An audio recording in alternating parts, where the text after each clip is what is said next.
So, have you ever really thought about how a great story comes together? I mean, not from some writer's master plan, but just organically, out of chaos. That's what we're going to dive into today. We're looking at this amazing chronicle, and it's a perfect case study in how a truly suspenseful, intricate story can get built, piece by piece, from the unscripted choices of a group of players. Okay, so picture this. A massive earthquake has just leveled Portland. The city is a wreck, and there's a strict curfew.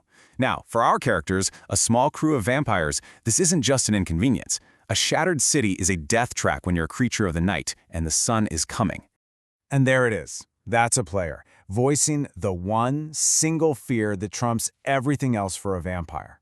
Forget about long-term plans or ancient grudges. Not right now. This is gut-level survival. It's about finding a place to hide, and the clock is ticking. Every second they waste could be the one that gets them killed. So this first part of the story, it's not about fighting some big bad villain. It's a fight against the city itself. And it's in this desperate scramble for safety that you start to see the first cracks forming in their little group. I mean, getting through the rubble is one thing, but the real problem? Trust. They actually find the perfect shelter, this old, secure vault under a church. The catch is, it belongs to one of them, a guy named Joshua. And in their world, inviting someone into your sanctuary, that's a huge risk. And wow, with just 5 little words, you see the brutal reality of their existence. Joshua closes that heavy vault door, locks it, and leaves his 2 companions, Stefan and Zane, standing out in the dark. It's pure survival of the fittest, even with your so-called allies. One of them just passed the test, and 2 of them failed. All right, so while Stefan and Zane are out on the street trying not to die, the story cuts over to 2 other characters, Matt and Undertaker. They're on a totally different mission, a tense political visit, checking in on the Anarchs, a rival vampire faction. And after the earthquake, all the old turf lines are being redrawn. And what you see right away is this total clash of attitudes. Matt and Undertaker are actually coming in offering help, which is, almost unheard of.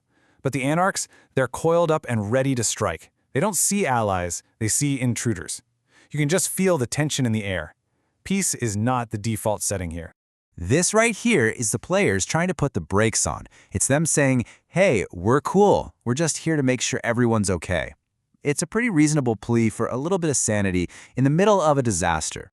And boom, the Anarch's reply is just sharp, cold, and territorial. It completely raises the stakes. It's the stark reminder that in this world, where you stand is everything. Your good intentions don't mean a thing if you've crossed a line they drew in the sand.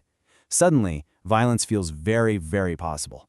But right when you think this is just going to be a typical turf war, the whole conversation takes a weird turn. The players, through their characters, stumble onto the very first clue that something much bigger and much stranger than an earthquake is going on. This is where the story shifts from survival to a full-blown supernatural mystery. The Anarchs let this bizarre detail slip. Some of their people haven't woken up since the quake. They're not dead, just sleeping. And here's the kicker. Every single one of them belongs to the same clan, the Malkavians, a lineage famous for their connection to let's call it a unique kind of insight. This isn't random. This is a targeted, supernatural sickness, and nobody knows why it's happening. Just as the characters are trying to wrap their heads around this whole sleeping sickness thing, that fragile piece they had just shatters. The story takes another hard left turn, this time from quiet mystery into sudden, terrifying horror. Okay, let's just walk through this, 'cause it's wild. Out of nowhere, this hooded Anarch, who's been quiet the whole time, pulls a gun, but he doesn't shoot at Matt or Undertaker. He starts firing into the empty air right between them, walking forward shooting at something that isn't there. It's just total chaos as everyone else jumps on him trying to stop the gunshots echoing through the ruined city. And the words he screams out confirm the absolute worst possible thing. This wasn't a one-time freakout. It's happened before. He saw something real to him, and it's happening to others. That invisible threat, it's undeniable now. And this is where the collaborative storytelling really starts to shine. You have these players scattered all over the city, dealing with what seem like totally separate problems, but they start putting the pieces together. A single, terrifying story starts to emerge from all these different threads. Just look at how all these clues, found by different people doing different things, start to line up. You've got the gunmen seeing phantoms, you've got the weird sleeping sickness hitting one specific clan, and then two more huge pieces of the puzzle just fall into their laps. A prophetic dream from one character, Matt, and some ancient research done by Joshua, who's miles away, locked in his safe little vault. So, miles away, back in his vault, Joshua's research turns up this ancient text about an Egyptian entity named Apep, a kind of primordial serpent of pure darkness, whose only goal was to swallow the sun every single night. Just a myth, right? Well, it's about to feel very, very real. And this is the moment. This is where it all clicks. That's Matt, describing a vision he had. He doesn't know about Ape. He has no idea what Joshua's been reading. He's just describing a nightmare his character had. But his description is an almost perfect match for that ancient myth. Two different players, on opposite sides of the city, have independently come up with the same horrifying image. And just like that, what started as a simple story about surviving until dawn has become something so much bigger and so much more terrifying. The players, just by making their own choices, have collectively dug up a threat that is way beyond anything they could have possibly imagined.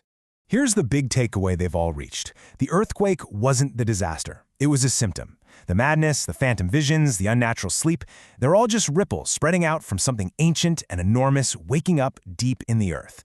They're not fighting over turf anymore. They might actually be fighting to save the world. And that's the real power of a story that emerges like this. It's not dictated, it's discovered. The stage is set, the clues are all pointing in one direction, and this ancient evil now has a name. But really, what are a handful of vampires supposed to do against a mythical serpent that eats the sun? We have no idea, and frankly, neither do they.